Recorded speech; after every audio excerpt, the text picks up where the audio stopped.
Thank you very much for having me. And this presentation is called Baroque, Temporal and Corporal Intersections between Tupinambá and Jesuits in the 17th century Amazon. The city of Belém in Brazil, until called Mairi by the native indigenous people, was the main entry point for European colonizers into the interior of the Amazon. Belém is at sea level at the mouth of the Guamá and Acará rivers in Baía do Guajará, flowing into the Atlantic Ocean. The city was therefore a political and military security point, a strong Portuguese defense against other European countries that could invade the colonized territory through the entrance by the bay. It's extremely important to understand, in this colonial context, a political and religious alliance in the colonization of the Amazon. According to the colonizing strategy, occupied territory is safe territory, especially when catechized. In this way, the Portuguese crown developed alliances with missionaries, religious orders, especially the Jesuits, with catechization missions in colonized territories. All the orange dots in the slides represent Jesuit communities where churches were founded, schools were established, indigenous people were enslaved, and a base of political protection of territory was built. The map also shows a dynamic of river penetration that had a gigantic capillarity from the larger rivers in the Amazon basin, forking into river branches, smaller rivers, and streams. The arrow illustrates a predominant vector of colonizing navigation, which went up the river heading west. The current building that I'm showing in this picture, that is the main object of this research, is the building of the Church of Santo Alexandre, originally called the Church of São Francisco Xavier, that was built by the Society of Jesus in Belém between the mid-17th century and the beginning of the 18th century. The Jesuit complex, which corresponds to the church and the adjacent college, is located at the initial urban nucleus of Belém, in the extreme west of the Amazon basin. This is an image that shows the pediment of the aforementioned church, especially the spiral lines that make up the volutes, the countervolutes, and the cimas of the pediments, which compose the objects that I focus on this research. They are culturally hybrid artistic objects designed by Jesuits, but built by catechized and enslaved indigenous people, especially from the Tupinambá and Pacajá peoples, in close dialogue with the Marajoara people. I'll present the volutes of Santo Alexandre through two different epistemology, cosmological and historical systems. One being European, implemented during colonization, close to the representation of the spiral and the scroll, and a native indigenous perspective from the communities that were already in the region that today is understood as the city of Belém. I believe that, although not spontaneously, due to colonial violence, the pediment of Santo Alexandre handles these two references at the same time and level. In general, volutes are ornamental architectural elements that accompany the history of treatises of architecture since its classical period.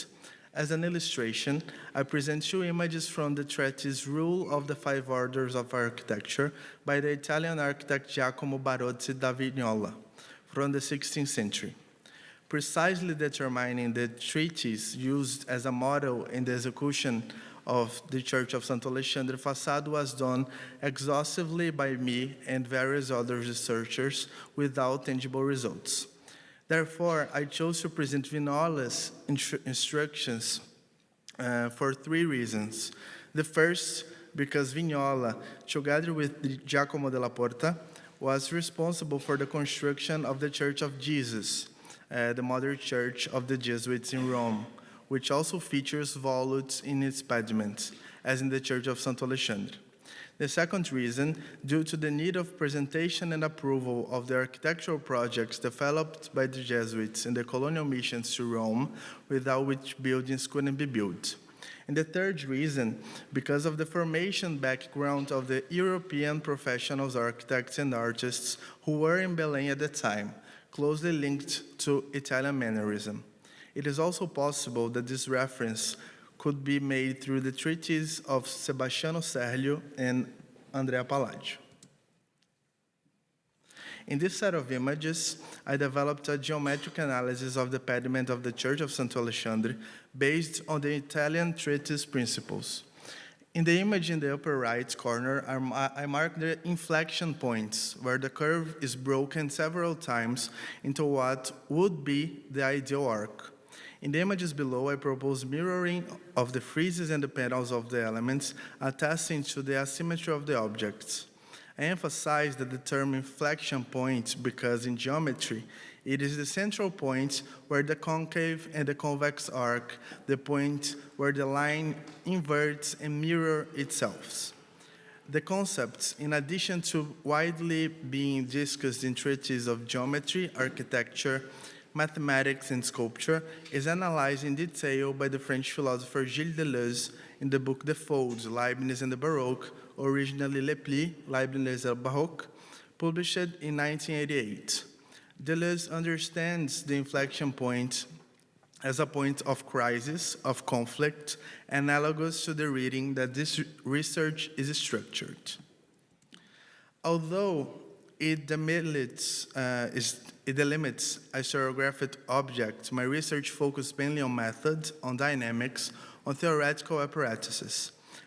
I use microhistory tools to list a very circumscribed object of analysis, such as the pediment of the Church of Santo Alexandre, and in fact, spread to a microcosmic contextual expansion of how this object relates to a much larger panorama of connected histories. I will now address the microcosm which the object is mentioned, that I mentioned is inserted. On this slide, I bring a map of the Amazon River Basin with markings of indigenous ceramic periods and traditions. I present it to illustrate a continuation of models, icons, images, and cosmologies that flow from the upper Amazon in the Andean region in the west to the lower Amazon in Baía do Guajará and Ilha do Marajó to the east on the right. In other words, it is a vector predominantly opposite to that proposed by the Jesuits. As the priests ascended the Amazon and the region's hyperdense hydrographic network from right to left, establishing bases, villages, communities, and urban centers, the vectors that point to connections and continuations of aesthetic, narrative, and cosmological traditions in Amazon indigenous archaeology flow down the river, from the source to the mouth, from left to right. One of the most relevant archaeological discussions is being about large networks of cultural interactions and the occurrences of broad integrated multi-ethnic systems.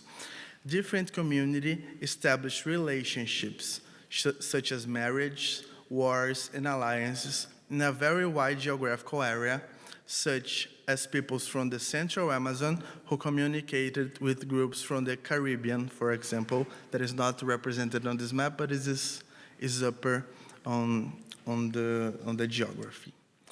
Still about the phenomenon of dialogue between indigenous people who navigated the Amazon and established rich and dense contact networks, I would like to talk about this image of the serpent, the boa constrictor, or the boa, in some cases.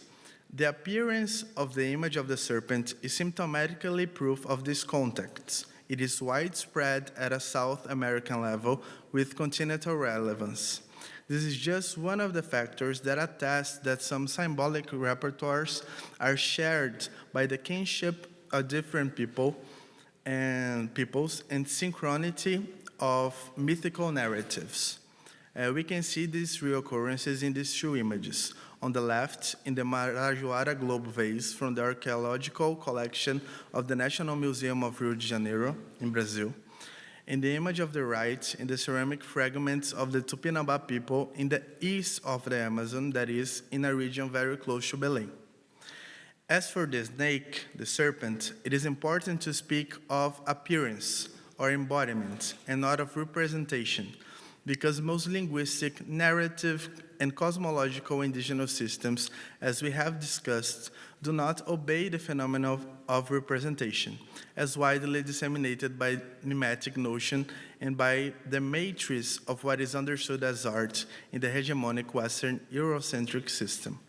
Marajoara iconography, among many other characteristics and complexities, has a rigid core centered on the human figure and animals from the Amazon forest, covered with mythological narratives and symbolic meanings, in addition to a strong expression of geometric motifs, such as the mirrored spiral.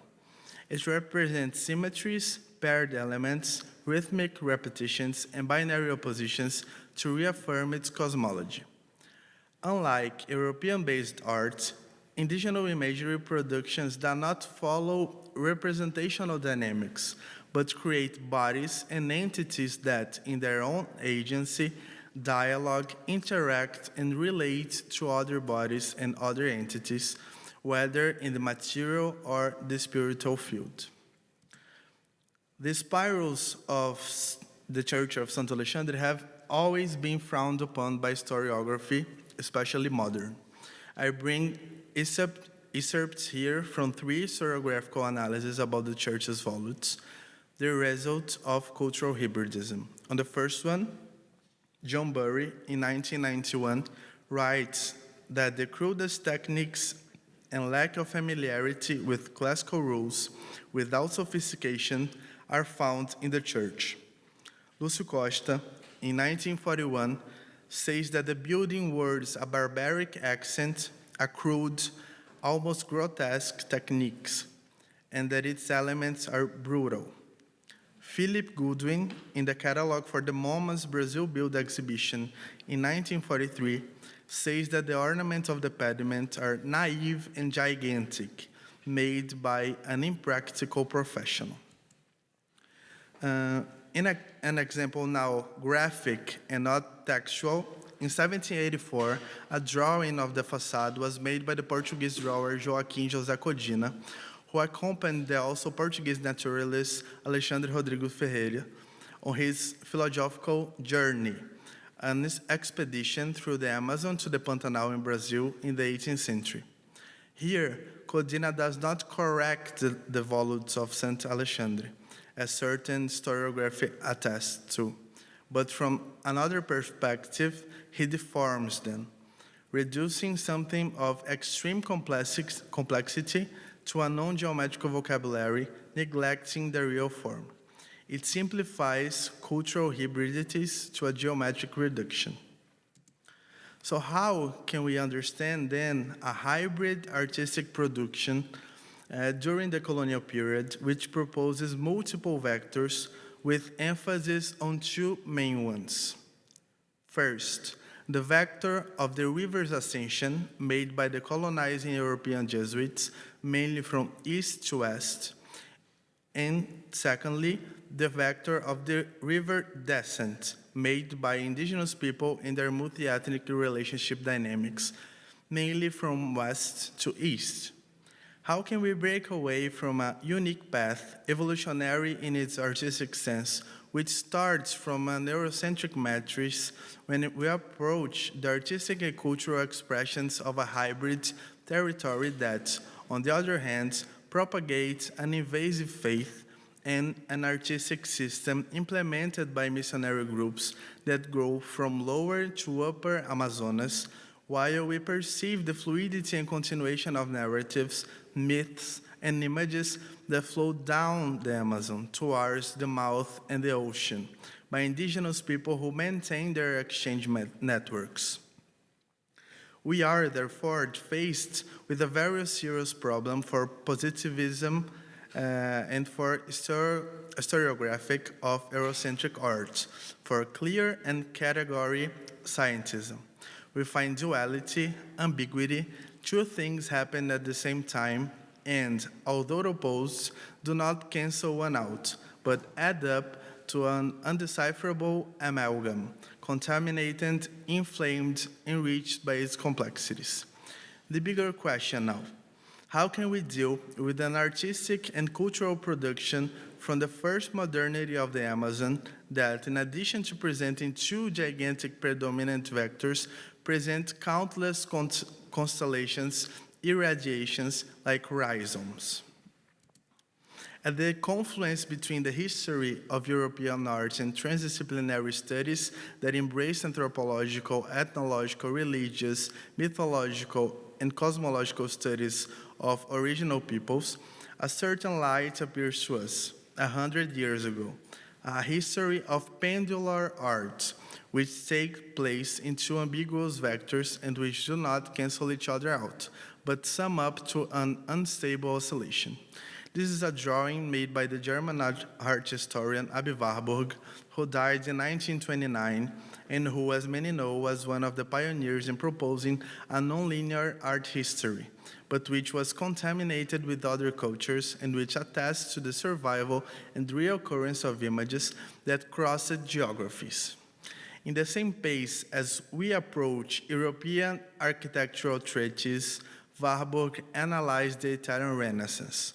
And just as we look at ceramic productions and indigenous cosmology in the Amazon, Warburg did so when he studied and lived in the Pueblo indigenous people in New Mexico. As disruptive and extremely useful as Warburg's thought still is, historiographic technologies are emerging. Among them, I highlight network thinking, especially the approach of connected histories by the Indian historian Sanjay Subramanian. He highlights contacts between communities that were initially geographically opposed, such as, in my case, the colonizing Jesuits and the indigenous people in the Amazon. Subramanian allows us to write a narrative that opposes Eurocentrism in a respectful understanding of local receptions and historical pluralities of the colonial moment of non-European societies, studying the multiple interactions carried out through the back and forth commuting between different scales of analysis in a connected story that decentralizes the gaze. In Subramanian connected stories, the reciprocity of exchanges and hybridization are central to understanding how each community lives with another. As much as I'm pairing here two images, analyzing similarities and differences between two distinct cultural groups, what interests me here are the circulations of ideas, peoples, images, and histories that form them. In this presentation, I want to propose the hypothesis of the ambiguity of the object in the image of the right. While it was seen by some as ornamental elements of the classical tradition, like a pediment finish with a purely decorative and representative tone, it was also seen by other people, native people, as a corporeal entity that had a point of view, an entity body that held a perspective on its own. Two vectors that meet each other and do not cancel one another, but bend, cross, and intertwine like snakes. It's even worth a small reference with the title of a book by the French image theorist Georges Dilberman, What We See, What Look at Us, in French, Ce que nous voyons, ce qui nous regarde, published in 1992, which argues about the ambiguous and mirrored possibility of an object's activity, instigating possibilities of a certain agency. For European Jesuits, the pediment is what we see, because I am the body and that is an object.